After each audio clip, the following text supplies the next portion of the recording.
Hello বন্ধুরা, সবাই কেমন আছো? প্রতিদিনের মতো ট্রেডিং সংক্রান্ত বিষয় নিয়ে আলোচনা করতে চলে আসলাম আমি মেহেরাব সরকার। আজকে আমরা ক্রিপ্টোকারেন্সির বর্তমান মার্কেট অবস্থা নিয়ে আলোচনা করব। তো আর দেরি নয়, চলুন শুরু করা যাক। বন্ধুরা, আশা করছি সকলেই ভালো আছেন। আজকে 24 ঘন্টা আমরা ক্রিপ্টো বাবলসের মধ্যে যদি ক্রিপ্টোকারেন্সি নিউজগুলো দেখতে পারি, দেখা যাচ্ছে ম্যাক্সিমাম কয়েন বা টোকেনগুলা কিন্তু হালকা কিছুটা ডাউন ট্রেন্ডে আছে। এর মধ্যে এস্টার, আইপি, বিএনবি, এলটিসি এগুলা মোটামুটি একটু পাম্প করেছে। আর বাকি পুরো মার্কেটটাই কিন্তু সাইডবেস চলছে। তো অতএব আসলে এই ক্রিপ্টো বাবলসে আমরা দেখে যেটা বুঝতে পারলাম, মার্কেট সাইডবেস চলার কারণ হলো মার্কেটে তেমন কোনো ভলিউম নেই। মার্কেটে ভলিউম যখন থাকবে না, মার্কেট তখন সাইডবেস চলবে। এরপর যদি আমরা ইউএস মার্কেটটাকে আমরা দেখি, তো আপনারা দেখতে পাচ্ছেন যে আজকে রবিবার ইউএস মার্কেটেও কিন্তু মোটামুটি একটা রেড বাবলস বেশি দেখা যাচ্ছে। ম্যাক্সিমাম শেয়ার কিন্তু রেড দেখা যাচ্ছে, কারণ রবিবার আপনার ইউএস মার্কেটের যে বাইং বা সেলিং প্রেশারের মধ্যে আমরা সেলিং প্রেশারগুলোই বেশি দেখতে পাচ্ছি। তো বন্ধুরা, এরপরে যদি আমরা ক্রিপ্টোকারেন্সির ফেয়ার অ্যান্ড গ্রিড ইন্ডেক্স দেখতে পাই, তো বর্তমান নিউট্রাল পজিশনে আছে। বর্তমান কিন্তু ফেয়ার অ্যান্ড গ্রিড ইন্ডেক্স আমরা নিউট্রাল পজিশনে দেখতে পাচ্ছি। গতকালকে ছিল নিউট্রাল এবং লাস্ট উইকে ছিল গ্রিড এবং লাস্ট মান্থে ছিল নিউট্রাল। তো দেখা যাক আজকে রবিবার, আগামীকাল সোমবার কি হতে চলেছে মার্কেটে, আমাদের সর্বক্ষণিক ফলো রাখতে হবে। তো এখন পর্যন্ত যারা মিম কয়েন বা অল্ট কয়েন গুলো পারচেস করতে পারেন নাই বা অনেকে কিনেছেন, তো তাদেরকে বলবো যে যারা কিনেছেন তারা ধৈর্য ধরুন, আর যারা কিনেন নাই তারা আর একটু অপেক্ষা করুন। এখান থেকে দেখেন, যদি মার্কেট আরও নিচের দিকে যায় বা আসার সম্ভাবনা থাকে, তাহলে আপনারা সেখান থেকে কিছু আপনাদের পছন্দের ভালো ভালো যে কয়েন বা টোকেনগুলো আছে এগুলো আপনারা পারচেস করতে পারবেন। হ্যাঁ, এরপর যদি আমরা চলে যাই সরাসরি বিটকয়েন অ্যানালাইসিস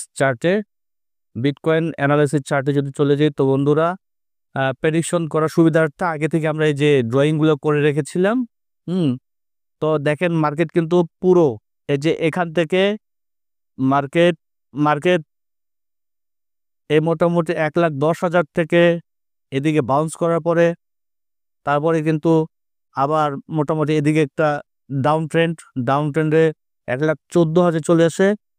আবার মোটামুটি মার্কেট 1,17,000-18 এই লেভেলটা যায়, যাওয়ার পরে বর্তমান সিনারি মার্কেটের কিন্তু এই 1,15,500।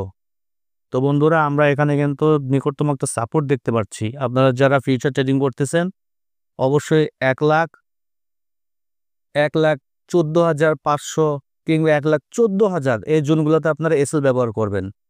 কারণ যেহেতু মার্কেটে তেমন কোনো ভলিউম নেই, সেক্ষেত্রে আমাদের অবশ্যই এসএল ব্যবহার করতে হবে।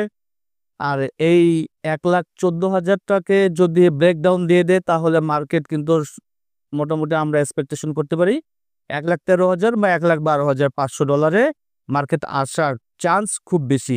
যদিও আমরা আশা করতেছি, যেহেতু 1,14,500 এখানে ভালো একটা সাপোর্ট জোন রয়েছে, যদিও মার্কেট সাইডবেজ সাপোর্ট একটা জোন রয়েছে, তো এখান থেকে মার্কেট চান্সেস আছে এখান থেকে ব্যাক করার জন্য। তো এখান থেকে যদি 1,14,500 থেকে মার্কেট যদি ব্যাক করে, আমরা পরবর্তীতে রেসিস্ট্যান্ট দেখতে পাচ্ছি 1,17,000 বা 1,18,000। এইটা হচ্ছে রেসিস্ট্যান্ট জোন। আমরা 4 ঘন্টার টাইম ফ্রেমে কিন্তু অ্যানালাইসিসটা করতেছি। হ্যাঁ, মার্কেট বর্তমান কিন্তু পুরো সাইডবেজ মুভমেন্টে আপনারা যারা ফিউচার ট্রেড করছেন, খুব সাবধানের সহিত আপনার ফিউচার ট্রেডগুলো করবেন। কারণ এই মার্কেট যখন সাইডবেজ থাকে বা ভলিউম থাকে না, তখন কিন্তু হুটহাট করে এক এক সময় বড় পাম্প বা বড় ডাম্প হয়ে যায়।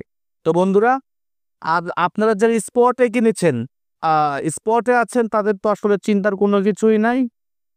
এই হচ্ছে আজকের বিটকয়েন অ্যানালাইসিস। তো আপনার সতর্ক সহিত আমাদের যে যে এই ট্রেন লাইন, এই যে 1,12,500 বা 1,13,000, এটা আমাদের একটা পরবর্তী সাপোর্ট।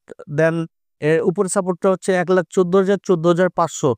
তো এই সাপোর্ট দুইটা আপনারা ফলো করবেন। এই সাপোর্ট দুইটাকে ফলো করে আপনার স্টপ লস ব্যবহার করে ট্রেডিং করার চেষ্টা করবেন। আর স্টপ লস মানে হচ্ছে যে আপনার আসলে বড় লস থেকে বাঁচিয়ে, আপনার ক্যাপিটালটাকে বাঁচিয়ে লসটাকে ছোট লসে কনভার্ট করা। আমরা আরেকটা বিষয় নিয়ে আলোচনা করতে চাই, সেটা হচ্ছে আমরা রেড কার্ড দেখেছি। আমরা সকলেই অপেক্ষায় ছিলাম যে আসলে রেড কার্ড আসবে। রেড কার্ড হবার পর দেন আমরা মার্কেটে ভালো একটা মুভমেন্ট দেখতে পাবো। তো আসলে এটা দেখতে পারিনি। এর অন্যতম কারণ হলো আমরা সকলেই জানতাম যে চলতি মাসে রেড কার্ড হবে, বিধায় আমরা কিন্তু টুকিটাকি 80 বা 90% ট্রেডাররা কিন্তু টুকিটাকি কেনার মার্কেটে বাইং করেছে। তো আসলে রেড কার্ড হবার আগেই কিন্তু মার্কেটে আমরা একটা হালকা ফুলকা ছোটোখাটো একটা পাম্প দেখতে পেরেছি, যার জন্য রেড কাট হওয়ার পরেও আমরা সেই পাম্পটা আসলে দেখতে পারলাম না। কারণ এই পাম্পটুকু যতটুকু হবার ছিল সেটা আমাদের রেড কাট হবার আগেই হয়েছে। এবং আরেকটা অন্যতম বিষয় হচ্ছে যে বৈশ্বিক মহামারীর বিষয়। আসলে ইন্ডিয়া, পাকিস্তান বা ইরাক, ইসরায়েল, এই সমস্ত যে দেশগুলো, এগুলো কিন্তু কিছুদিন আগে যুদ্ধ চলমান ছিল। তো আসলে এই যুদ্ধ পরিস্থিতি বা বৈশ্বিক মহামারীর কারণে কিন্তু বর্তমান যে ভালো ভালো ইনভেস্টররা আছে বা রিটেল ইনভেস্টররা, ম্যাক্সিমাম ইনভেস্টররা কিন্তু মার্কেটে বর্তমান পজিশনে বা সিচুয়েশনে ইনভেস্ট করতে চাচ্ছে না। যদিও মার্কেটে তেমন কোনো নেগেটিভ ইফেক্ট বা নিউজ এখন পর্যন্ত নেই। তো আসলে আমাদের অপেক্ষা করতে হবে।